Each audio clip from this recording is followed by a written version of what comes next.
Você sabe que a gente está caminhando acerca dessa carta. E antes de entrarmos nesse assunto propriamente dito, eu queria falar sobre um posicionamento meu como pastor dessa igreja. E essa semana foi uma semana bem movimentada acerca de assuntos polêmicos, acerca de assuntos tristes. E nessa madrugada a gente começou a ver uma chuva de informações acerca desses rumores de guerra, desses ataques iniciais. Mas durante o começo da semana nós vimos outro assunto que ficou bem fervoroso, tanto nas redes sociais como nos noticiários, que foi acerca do aborto, né? E nós vimos um posicionamento do STJ lá da Colômbia, e isso trouxe um pouco de fervor a esse assunto. Eu sei que alguns da igreja, algumas igrejas se posicionaram, alguns pastores de nome se posicionaram, algumas igrejas se posicionaram. E eu queria, antes de falar sobre isso, refletir uma coisa com vocês. Eu postei no meu Instagram, e não é novidade que eu sou contrário a esse posicionamento do aborto, mas eu queria refletir uma coisa com vocês. Posicionamento, quando nós queremos transformar uma sociedade, quando nós queremos gerar um novo fluxo, quando nós queremos trazer uma contracultura, nós precisamos entender que o posicionamento ele precisa ser muito mais do que um posicionamento intelectual. Eu queria que a gente entendesse que é muito fácil a gente levantar uma bandeira de não ao aborto, que eu acho que essa precisa ser a nossa posição. Mas deixa eu fazer uma pergunta a você. Qual é a nossa contra-resposta contra o aborto? Qual é a solução da igreja? E eu estou falando acerca de igreja e instituição. E eu queria que a gente se refletisse e a gente pensasse e a gente colocasse em prática. Se eu sou o contrário, o que a igreja precisa fazer? O que o Evangelho de Jesus nos manda fazer? Nós vamos começar a levantar questões como essa para que a igreja do Senhor ela vire resposta. E sabe o que é que o Evangelho de Jesus diz? Que a igreja precisa falar sobre adoção. A igreja ela precisa levantar a pauta de adotar crianças.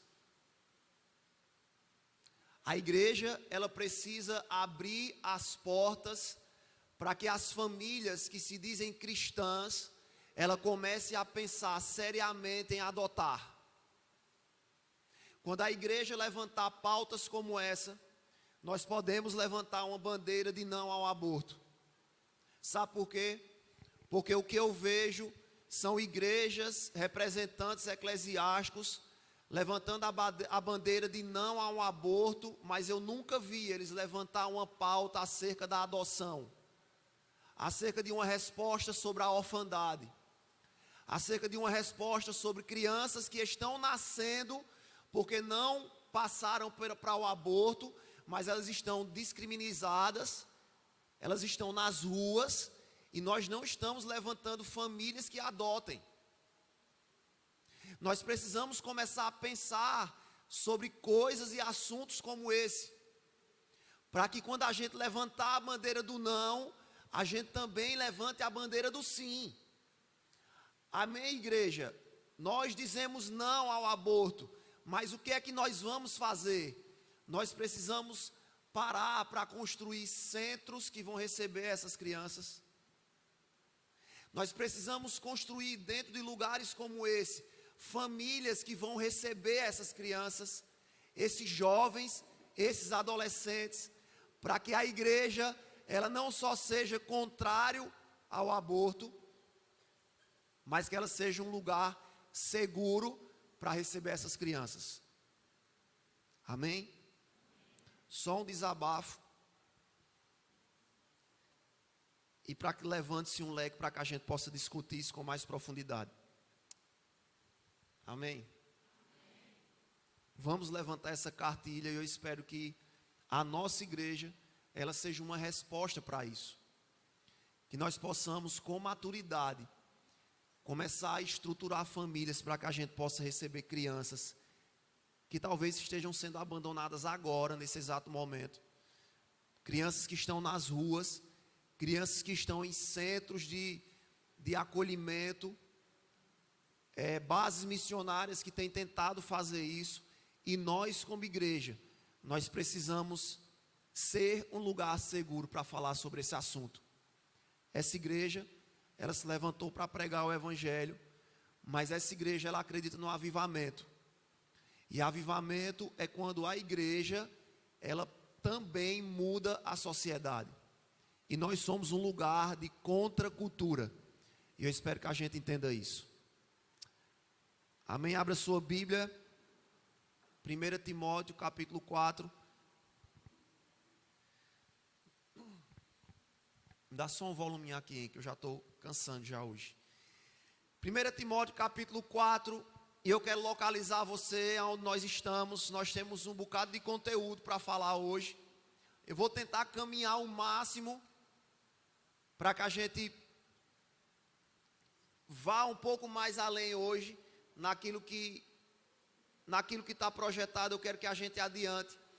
Mas a semana passada nós finalizamos o capítulo 3 e nós meio que iniciamos o capítulo 4. No capítulo 3 dessa carta, a semana passada, nós encontramos o coração do apóstolo Paulo falando com o seu filho Timóteo que existia uma esperança de estar com ele novamente. A gente falou sobre sermos uma carta viva. Nós falamos da esperança de um discipulador que um dia pensava em estar junto com o seu discípulo. A gente viu que por ele estar aspirando morte e perseguição, ele não sabia bem se ele estaria de novo com Timóteo. Então ele escreve acerca da piedade no final do capítulo 3. Nós vimos essa canção, que provavelmente é uma canção escrita pelo apóstolo Paulo, ou um credo que era dado na época, e está aí no versículo 16 do final do capítulo 3, e eu queria ler com vocês, diz assim: aquele que foi manifestado na carne, foi justificado em espírito, visto pelos anjos, pregado entre os gentios, crido no mundo, recebido na glória. A gente encerrou o capítulo 3 falando sobre isso, e o apóstolo Paulo começou o capítulo 4 falando acerca da apostasia. Nós começamos a ver algumas características daqueles que são apóstatas. Pastor, que palavra é essa? E o que é apóstata? Na realidade, apóstata não só é aquele que se desvia dos caminhos do Senhor, mas é aquele que um dia defendeu os caminhos do Senhor e agora ele virou um inimigo da cruz. Eu não sei se você já encontrou pessoas assim, mas eu acredito que é bem notório quando a gente encontra pessoas que simplesmente se afastaram porque a vida levou ela para longe do evangelho. Mas você encontra pessoas que, além de abandonar o evangelho, ela ficou com o coração amargurado. Você já encontrou uma pessoa com o coração amargurado? Levanta sua mão. Pessoas que foram tão feridas pela igreja, que quando a gente pergunta sobre a igreja, ela com o coração amargurado, ela diz assim: eu não acredito nem em Jesus, né? Eu não quero nem saber de Deus, não venho falar de Deus, e tudo que o evangelho fala é mentira, e eu não quero mais caminhar sobre isso. E o apóstata, ele começa a ser levado por outros ensinos. Sabe, o coração amargurado, ele faz com que a gente procure as verdades que cabem nos nossos atos.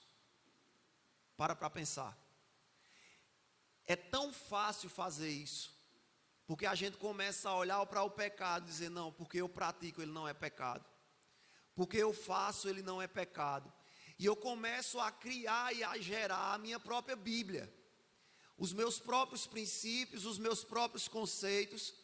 E o coração amargurado, Paulo vai dizer que muitas vezes ele vira um coração apóstata. Hoje a voz está cansando. E ele vai dizer, ora, o Espírito afirma expressamente que nos últimos tempos alguns apostatarão da fé, por obedecerem a espíritos enganadores, a ensinos de demônios, pela hipocrisia dos que falam mentira e que têm a consciência cauterizada. A semana passada a gente viu que era cauterizado, a gente viu até o versículo 3, e agora ficou só mais duas características dos apóstatas, para que a gente finalizasse e a gente entrasse em um novo assunto que o apóstolo Paulo vai falar. Olha aí para a sua Bíblia no versículo 3, e é a partir daí que a gente começa hoje. Você já está localizado, e a gente vai caminhar um pouco mais hoje, amém? Diz assim a palavra do Senhor. Versículo 3. Essas mesmas características, a gente vai continuar nas características até o versículo 5, tá? E a gente termina as características dessas apostasias. E olha só os ensinos que tinha naquela época. Versículo 3. Que proíbem o casamento e exigem abstinência de alimentos que Deus criou para serem recebidos com gratidão pelos que creem e conhecem a verdade. Pois tudo que Deus criou é bom, e se recebido com gratidão, nada é recusável, porque é santificado pela palavra de Deus e pela oração. Essas são as duas últimas características que o apóstolo Paulo vai falar desses homens que eram considerados apóstatas. E quais são as duas características, pastor? A primeira característica é que eles proibiam o casamento, segura essa. E a segunda característica eram homens que eles proibiam determinados alimentos. Pastor, como é isso? O apóstolo Paulo lá atrás, ele falou acerca do casamento e ele proibiu esses próprios falsos profetas que estavam incitando as pessoas para casarem com mais de uma mulher. Você lembra disso? Quem é que estava aqui no dia que a gente falou de um casamento só? Levanta a mão. Amém, é crente. Quem não estava, levanta a mão para eu ver. Amém. Amém, irmã. E a gente viu que o apóstolo Paulo falou que o ministro do Senhor, que aquele que escolhesse o ministério, ele precisava ser marido de uma só mulher. E a gente viu que o contexto que Paulo estava falando era o contexto de uma poligamia, de homens que casavam mais de uma vez. E por que agora esses homens estão proibindo o casamento? E sabe o que era que estava acontecendo aqui? Estava acontecendo o começo de uma linha de pensamento que na realidade é heresia, que era que os homens que não se casam, os celibatários, eles são mais santos do que aqueles que se casam. Essa linha de pensamento desses falsos ensinos, eles começaram a acabar com casamentos da época. E ele dizia assim: olha, Raí, se você quer ser santo e você quer ser um sacerdote, se separe de Maiara e você não pode ser casado. Se você prestar atenção a essa linha de pensamento, ela vai tomar forma dentro do próprio cristianismo, né? A gente vai ver um catolicismo aparecendo e olhando para o seu sacerdote e dizendo que o sacerdote não pode casar. Qual é a ideia de que o sacerdote não pode casar? É a ideia de que a pessoa vai ser mais santo do que quem não casa. Você que é celibatário vai ter menos pecado do que aquele que casa. Veja o que o apóstolo Paulo está dizendo. Isso é apostasia, porque esse ensino, ele não é um ensino bíblico, ele já vai ensinar o porquê. Depois ele fala sobre alimentos. O alimento que o apóstolo Paulo está falando são os alimentos da lei antiga. Você lembra que lá em Levítico vai falar acerca de carne de porco? Quem gosta de carne de porco? Levanta a mão. É, irmão, e pode, é?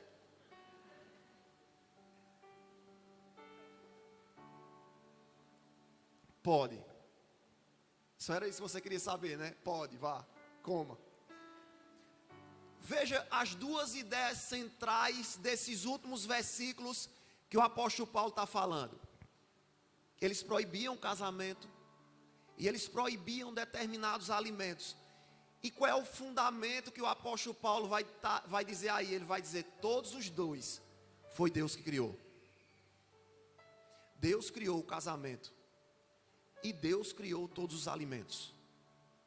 Aí ele vai dizer no final, ele vai dizer, nada, absolutamente nada que esteja debaixo de palavra e oração, não é de Deus. Olha o que é que ele está dizendo. Ele está dizendo, olha, as coisas que você pensa que são impuras, na realidade, se elas estiverem debaixo de oração, elas são santas, porque elas são consagradas a Deus. O casamento debaixo da palavra e da oração é consagrado a Deus. Deus criou, meus irmãos, a beleza do casamento. A igreja se escondendo de que o sexo depois do casamento, que está debaixo da palavra, que está debaixo da oração, ele não só é bom, mas ele é consagrado. Ele é de Deus.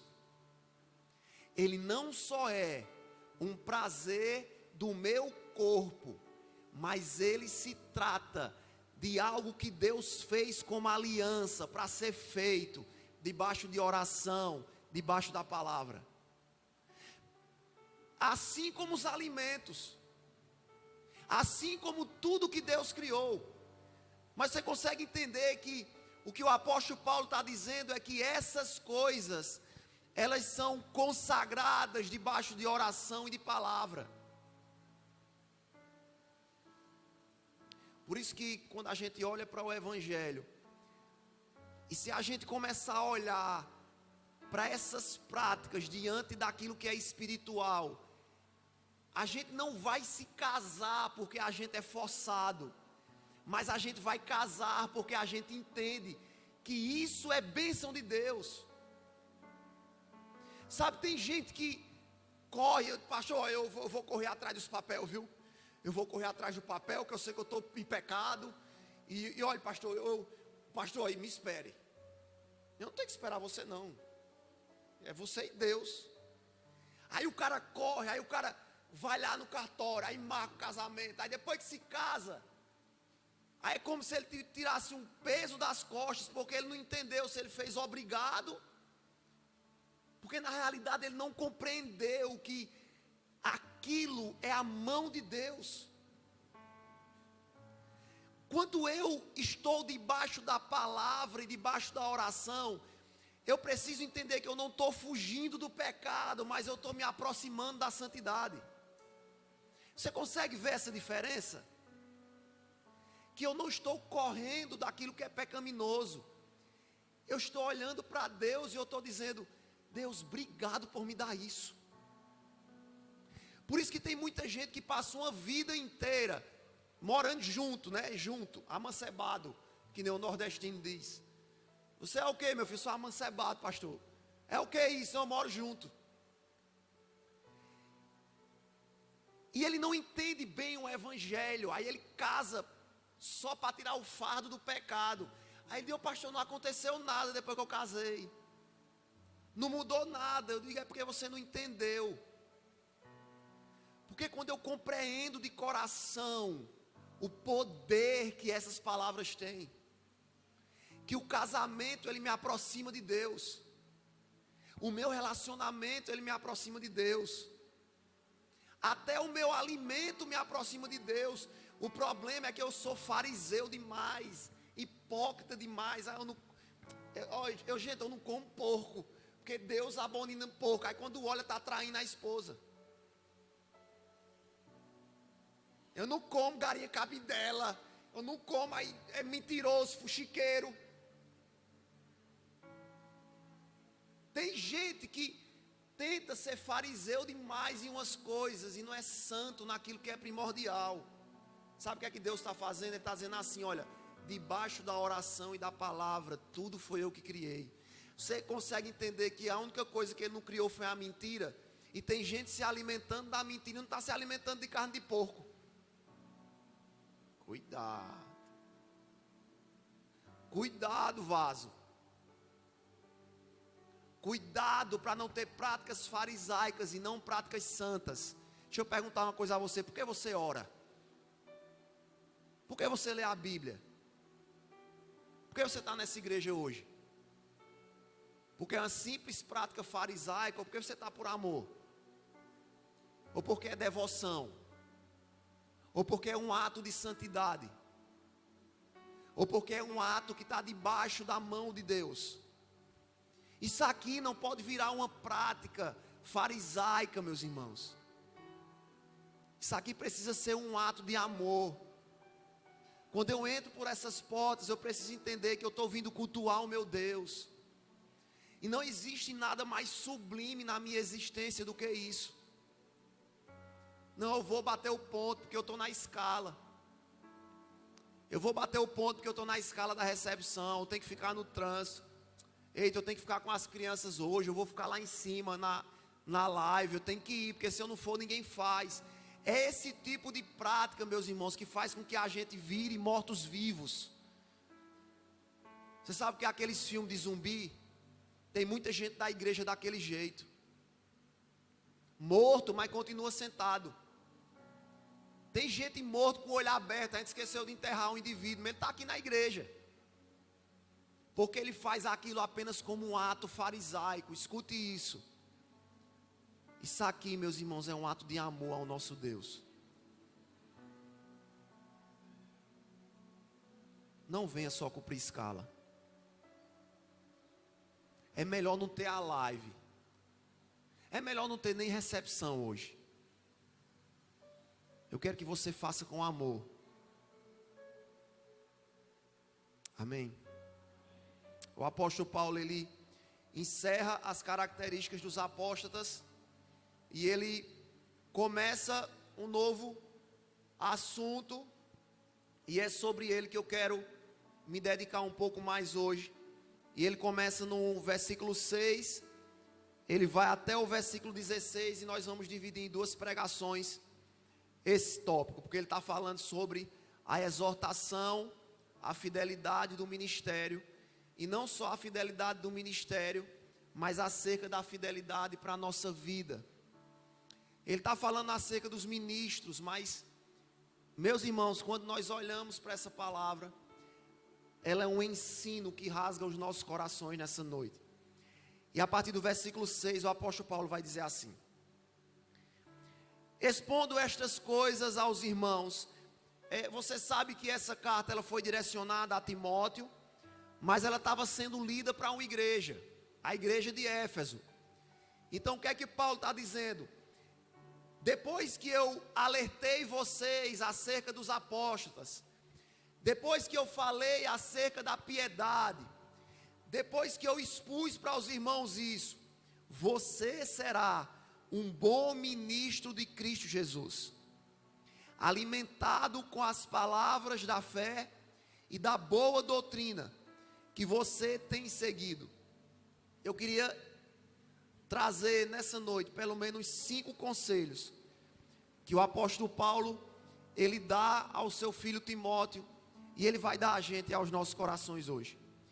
E sabe qual é os conselhos para que a gente permaneça fiel? E o primeiro deles você pode notar que é: aquele que é alimentado pela palavra e pela doutrina. Sabe, o apóstolo Paulo, ele fala que nós precisamos ser alimentados por isso. Nós precisamos olhar para essa palavra como um alimento. Nós vimos na caminhada da carta de Timóteo, que o apóstolo Paulo, ele vai falar sobre fases da vida. Ele vai falar sobre pessoas que são crianças, pessoas que são adultos, e agora ele vai trazer o alimento para a gente. E sabe qual é esse alimento? É a palavra. Ele vai dizer, olha, você quer se encontrar fiel, você precisa se alimentar daquilo que é a palavra. Timóteo, ele tinha sido alimentado por Paulo. Dentro daquilo que a gente acabou de dizer, esse lugar, ele é um lugar de alimento. Pastor, o que é que a gente vem fazer aqui? A gente vem se alimentar. Porque o alimento para o nosso espírito é a palavra. Sabe, e eu não sei se você já passou por isso, quando a gente começa a fraquejar, a desistir, parece que a gente vai ficando fraco de dentro para fora. A gente vai ficando murcho. E essa palavra é a palavra que nos sustenta. Vim até aqui, já que ele não é uma prática farisaica, pastor, ela tem que ser o quê? Ela tem que ser um lugar de alimentação. Eu vou ali me alimentar. Eu vou ali comer da palavra. Você não sai para lanchar? Você não sai para almoçar? Esse lugar, ele é o lugar que dá sustância à nossa vida. Eu não sei você, mas quantas e quantas vezes eu cheguei nesse lugar fraco. Agora é fraco a ponto de desistir. Às vezes, irmã, a gente está olhando para um abismo assim. A gente não sabe o que fazer. Parece que tudo está dando errado. A gente olha para um lado, para o outro. E a gente diz, meu Deus, estou fraco hoje. Aí quando a gente chega em um lugar como esse, parece que Deus, ele nos dá um alimento que a gente diz, ei, eu acho que eu consigo ir até mais na frente um pouquinho. Não é assim? Sabe o que é que vai manter a gente fiel? É quando a gente entender que o que nos mantém firmes é a palavra. Meus irmãos, escutem isso. Às vezes a gente não vai ter ninguém do nosso lado. Às vezes a gente não vai ter nem que nos dê um abraço. Às vezes a gente não vai ter nem que nos responda no WhatsApp. O problema é que a gente coloca a nossa força nisso. A gente coloca o nosso piso nisso. A gente muitas vezes confia em um abraço de outra pessoa e a gente não entende que esse não é o nosso alimento. Deus não nos prometeu que o nosso alimento seria isso. Ele disse, olha, você quer se manter bem alimentado? Se alimente com a palavra. Se alimente com a doutrina. Ele diz, olha, você quer continuar fiel? Seja alimentado por essa palavra. Depois ele vai dizer, rejeitando fábulas profanas e de velhas caducas, no versículo 6. Olha só, Duzão gosta muito desse versículo. Diz assim, rejeite, porém, as fábulas profanas de velhas e exercite-se na piedade. Ele está dizendo, olha, rejeite fábulas. Você lembra lá do começo dessa mesma carta que Paulo vai dizer, cuidado com fábulas. Sabe o que era fábulas? Eram os ensinos de mitologia que aquelas pessoas faziam. Eles traziam histórias apócrifas, histórias que outros contavam, e eles começavam a ludibriar as pessoas, dizendo, olha, essa é a verdade, não essa que Paulo está dizendo. Aí o apóstolo Paulo, eu confesso, ele foi um pouco preconceituoso, não foi? Porque ele vai dizer, olha, eu comparo esses ensinos com velhas caducas. A sua versão fala caducas, aí levanta sua mão. Pode levantar alta aí, tem mais alguma versão que fala velhas caducas. Só que essa aqui ela foi melhor, ela colocou assim, olha, de velhas. Pastor, o que é que Paulo está querendo dizer? Não estou gostando de Paulo. Ele está falando de velhas caducas. Sabe o que é que ele está dizendo? Ele está dizendo, olha, o ensino desses homens, ele é sem sentido. Ele é um ensino de pessoas que não falam coisa com coisa. Você já sentou com uma pessoa bem senhorinha, que ela já não está mais, que ela está conversando de Jesus e de repente ela muda de assunto para a política? Já conversou com alguém assim? Já? Que ela está conversando com você, aí de repente ela olha para você e diz assim, você é quem, hein? Né? É o meu avô, que já faleceu, quando ele foi ficando já na sua fase final, ele ficou perdendo a memória. E eu lembro um dia que a gente ia passando na rua da casa dele, a minha tia estava caminhando com ele já bem velhinho, e eu estava com minha mãe no carro, né? E minha mãe separou do meu pai, eu muito jovem, com 3 anos, só que ele sempre gostou muito da minha mãe, né? E a gente vinha passando no carro, eu parei o carro, e eu disse, vô, aí ele olhou, disse, vô, tá me conhecendo? Aí ele olhou, disse, quem é?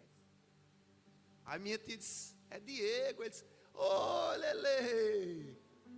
Porque esse povo assim mais antigo bota logo um apelido, né? Acho que é porque é muito neto, aí, para facilitar aí. Tá bom, vô, tô bom. Aí minha mãe atrás, ela baixou o vidro. Aí ele olhou, aí ela disse, seu Clóvis, tá bom. Aí ele olhou para minha tia e disse, quem é? Aí ele disse, é Neidinha. Ele já voltou desfigurado já. Quando ele olhou para minha mãe, ele começou a chorar. E ele não conseguiu falar, e ele deu as costas e saiu. Eu acho que foi um dos fatos mais emocionantes, assim, no final da vida do meu avô. E, às vezes eu chegava lá, e ele conversava, e depois ele falava coisa com coisa, enfim. Você está me entendendo o que é que o apóstolo Paulo está dizendo, né? Ele está dizendo, olha, essas pessoas que estão ensinando aquilo que não é o evangelho, eles são como velhos que não sabem o que estão falando. Eles não falam coisas com coisas. Você lembra que no começo eu disse que muitas vezes a gente tenta transformar pecados que nos cabem e que na realidade não é coisa com coisa? É exatamente isso que esses homens estavam fazendo. Diego, o que é que tem a ver tudo isso? Para que você se mantenha fiel, Paulo vai dar um conselho a gente. Ele vai dizer assim, olha, cuidado com quem vocês estão ouvindo. Gente, hoje nós temos uma plataforma na mão que para mim ela é quase que infinita. Hoje nós temos acesso a vários homens, uns que são homens de Deus, outros que apenas falam de Deus. Tem pessoas hoje juntando fortunas por estarem falando de Deus. Pessoas que abrem turmas em escolas online, em cursos online. Pessoas que usam o nome de Deus para encher o bolso de dinheiro. Tem pessoas que já se intitularam, eu sou coach, eu sou não sei o quê, eu sou um profeta, eu sou não sei o quê. E esses homens, eles têm entrado dentro da igreja, através do seu celular, da sua televisão, e você está pegando essas pessoas e transformando eles em verdadeiros deuses. Porque a verdade do evangelho, ela não é suficiente mais para vocês.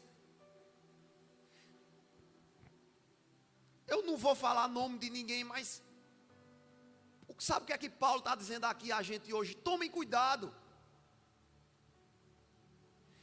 Tomem cuidado, porque tem pessoas que estão seguindo homens, que essas pessoas estão fazendo mais coisas por elas do que elas fazem por Deus. Caminhada não sei para onde, vendendo tudo para participar de um reality show, pagando fortunas para ir para uma aula, um final de semana de coach com não sei quem. Tem gente que investe mais nesses homens do que no reino. Tem pessoas que pegam um salário e entregam a esses homens e não são pastores, cara. Se você está achando que eu estou falando de igreja que pede dinheiro, não é dessas não. É de homens que estão por trás da tela do computador, dizendo: eu vou mudar a sua vida financeira, venha ser como eu sou. Eu seguia até um tempo desse, quando eu abri uma live dela, ele estava dentro de uma Ferrari, e um motoboy filmando ele. O motoboy disse: por favor, deixa eu filmar você na sua live, que é o sonho da minha vida. Ele dentro de uma, ora, presta atenção nisso, ele dentro de uma Ferrari, um coitado que estava lutando para ganhar o alimento da família dele numa moto, filmando ele. E ele dentro da Ferrari, venha ser rico, e o motoboy do lado de fora. Eu comprei todos os seus cursos. A primeira coisa que eu pensei foi: não deu certo, que você é motoboy.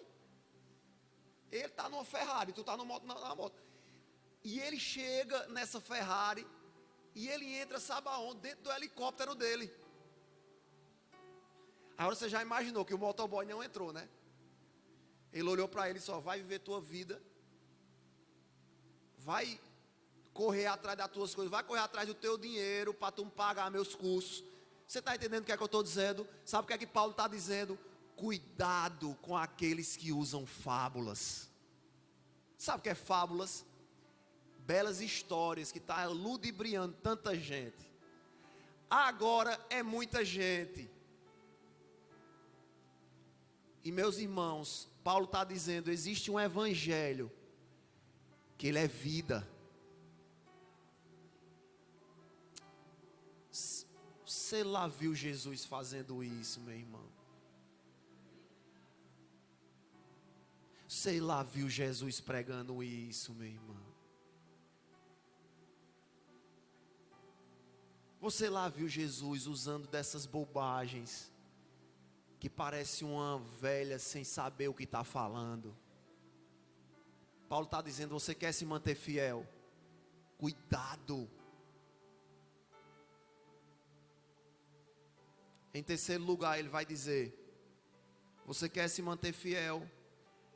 Exercite a piedade. Vamos ver o que é que ele vai dizer no versículo 8. Olha só: o exercício físico é de pouco proveito. A piedade, porém, para tudo é proveitosa, porque tem promessa da vida presente e da vida futura. Pastor, o apóstolo Paulo não gostava de caminhar nem de ir para a academia?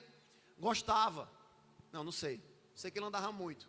Mas o que é que ele está dizendo? Ele está dizendo: olha, você quer algo que vale para essa vida e para uma vida eterna?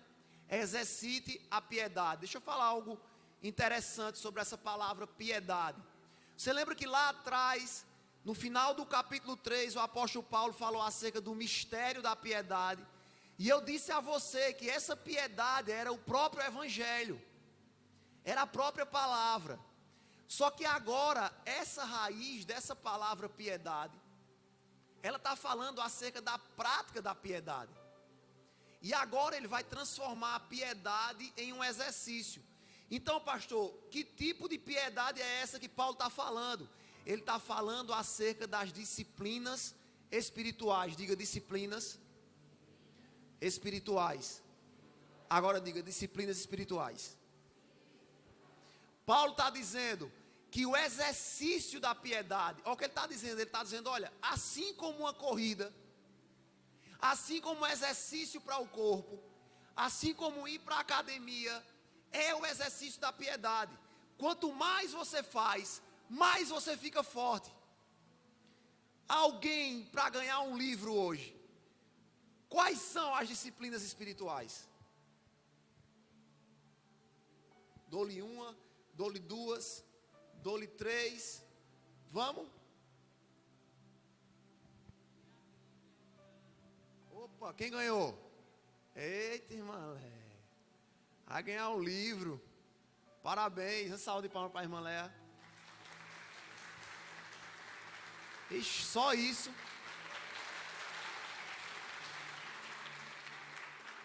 Pareceu umas palmas de inveja aqui. Quais são as disciplinas dessa piedade?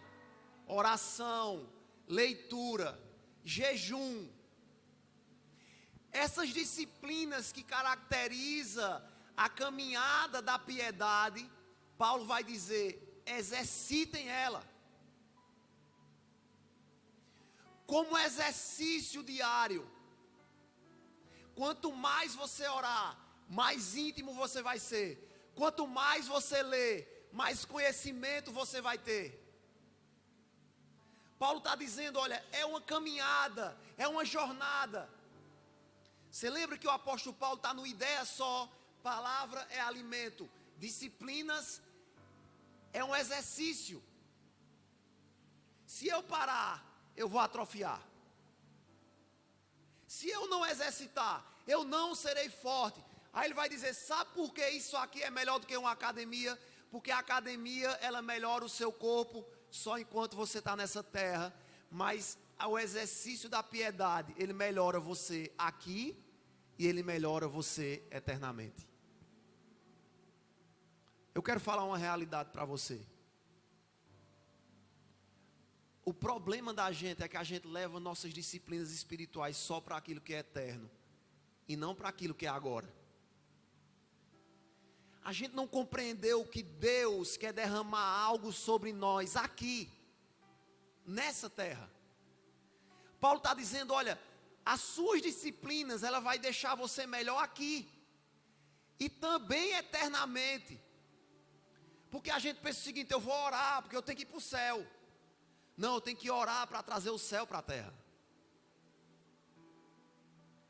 Eu não só tenho que ler para que eu tenha conhecimento de Deus e acerca de Deus. Eu tenho que ler para que esse conhecimento eu espalhe enquanto eu estou nessa terra.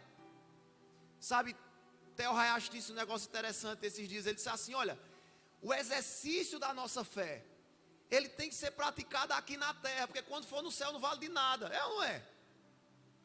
Eu tenho que entender a palavra e pregar o evangelho aqui. No céu não vai valer. Eu que falar de Jesus para você no céu vai ser? Ei, irmão, posso orar por você? A imaginete no céu, deixa eu orar por você, por cura. Irmão, eu vou orar para você ser curado. Vai acontecer isso no céu? E por que você não faz na terra?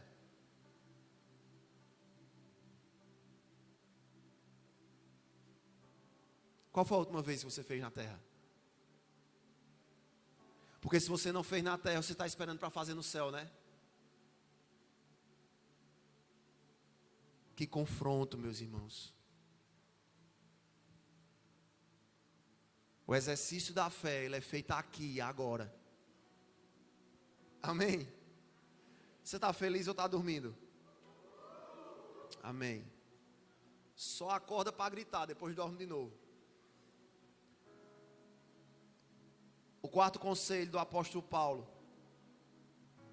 ele vai falar acerca do motivo pelo qual nos esforçamos. Coloca aí, versículo 9, versículo 10.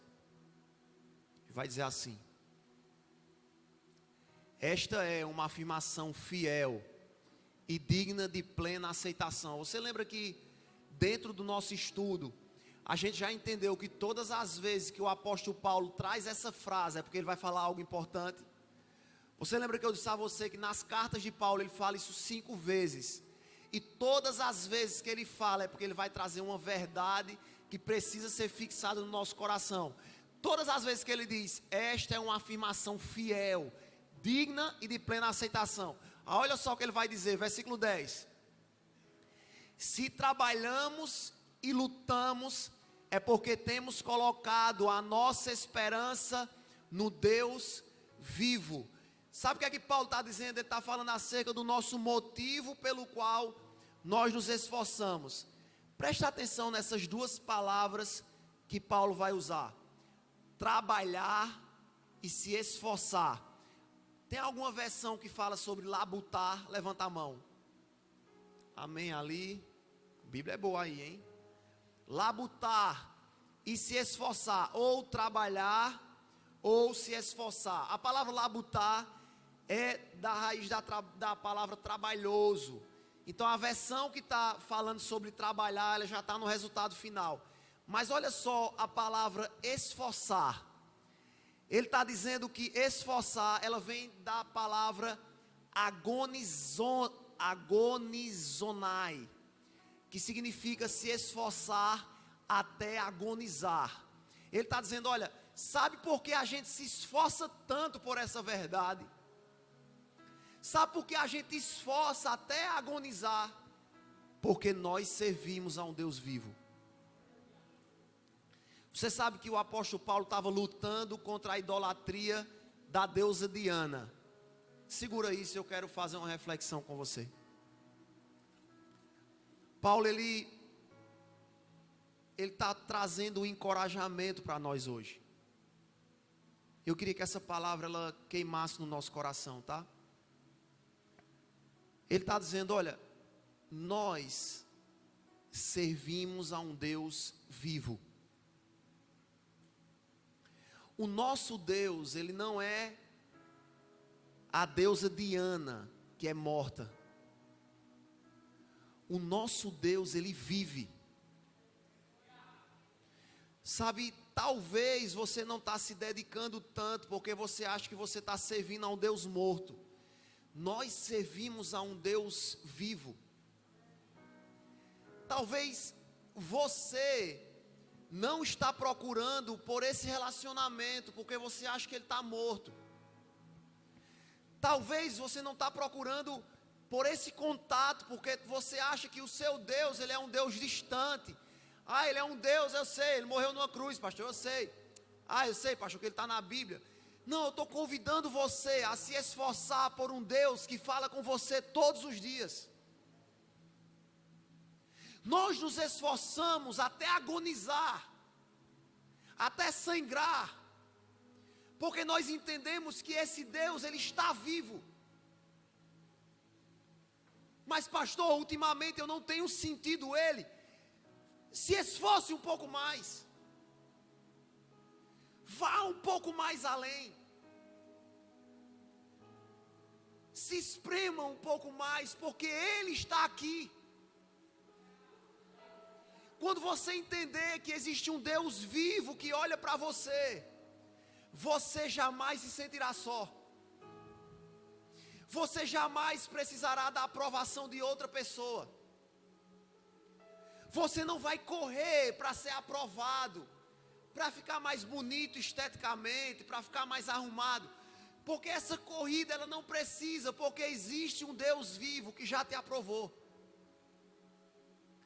Existe um Deus vivo que já te ama. Talvez você não precise correr para ser amado por alguém.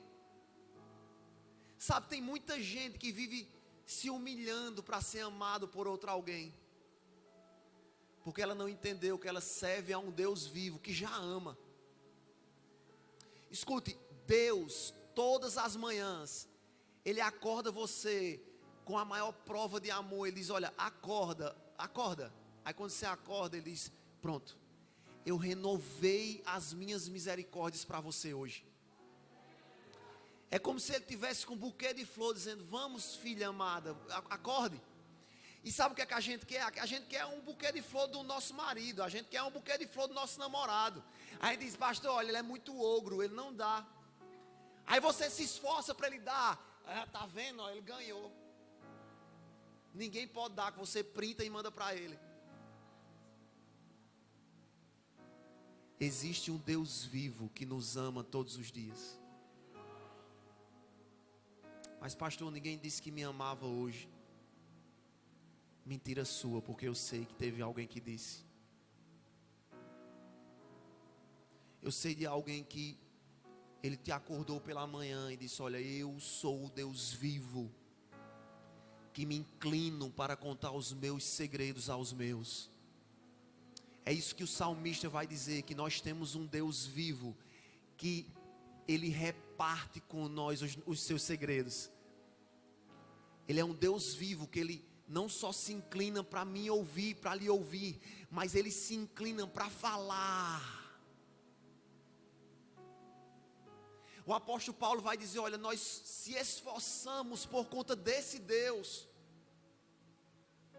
Nós nos esforçamos até agonizar, porque nós servimos a um Deus vivo. Aí ele vai dizer em segundo lugar, um Salvador de todos os homens.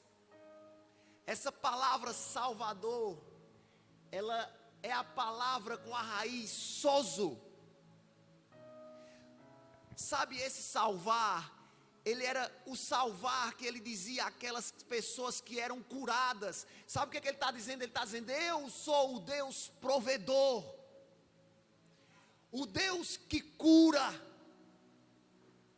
Eu sou aquele que trago a providência para todos. Escute isso, Deus, Ele não é só um Deus que traz a providência para quem está dentro da igreja, mas Ele traz providência até para quem está fora da igreja. Ele é o Deus sozo.